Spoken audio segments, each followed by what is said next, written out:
Depuis maintenant quelques semaines, Vélizy-Villacoublay teste la vidéo-verbalisation.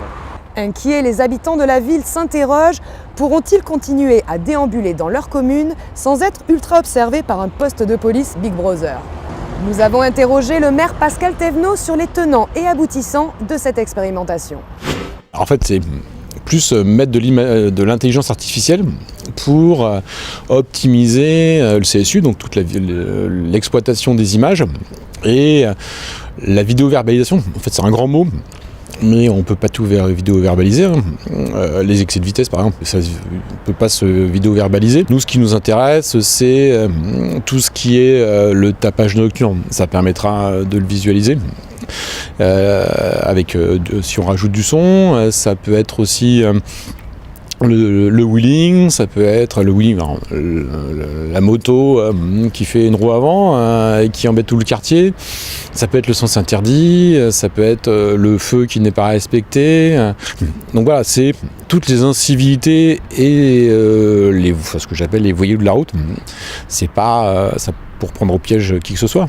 Et puis quand on a des faits d'agression ou de cambriolage ou de vol de voiture, eh bien, j'ai un opérateur qui passe des heures et des heures à visualiser toutes les images. Là, en mettant quelques indices, une silhouette recherchée, eh bien, en quelques minutes, on a le système vidéo qui mettra toutes les images disponibles qui correspondent à ça. Et donc, ça permettra d'aller beaucoup plus vite dans la résolution d'enquête. Donc, c'est bénéficier de toute l'intelligence artificielle pour être encore plus performant. Pour ce qui est du stationnement, ça sera exactement pareil? Alors le stationnement, ça peut être sur du stationnement, une personne qui est sur une place handicapée. Alors s'il y a une caméra, on va pas mettre des caméras sur le stationnement. Ça peut être un endroit dangereux, ça peut être un arrêt de bus. Donc oui, on peut aussi faire ça. Mais de toute façon, ça sera sur des opérations précises, puisqu'il faut qu'il y ait un policier municipal qui soit derrière la caméra. Et ça se fait pas de manière automatique. C'est un policier qui constate une infraction, qui l'enregistre et qui verbalise. Alors certains détracteurs de la vidéo-verbalisation y voient pour la mairie une nouvelle façon de s'enrichir sur le dos des administrés. Comment ça se passe exactement pour les PV? Si je veux répondre sur le même mauvaise foi que ceux qui disent ça, si c'était le cas, alors là par contre, je n'arrêterai pas et j'embaucherai pour faire ça. Non, je plaisante. En fait, il y a à peine 2% des amendes qui reviennent à la ville.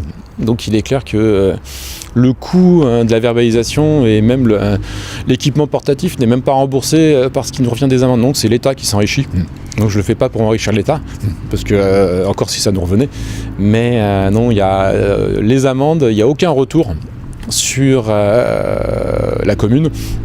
Par contre, sur tout ce qui est dépôt sauvage, on devrait, dans les prochains conseils, voter des frais d'enlèvement.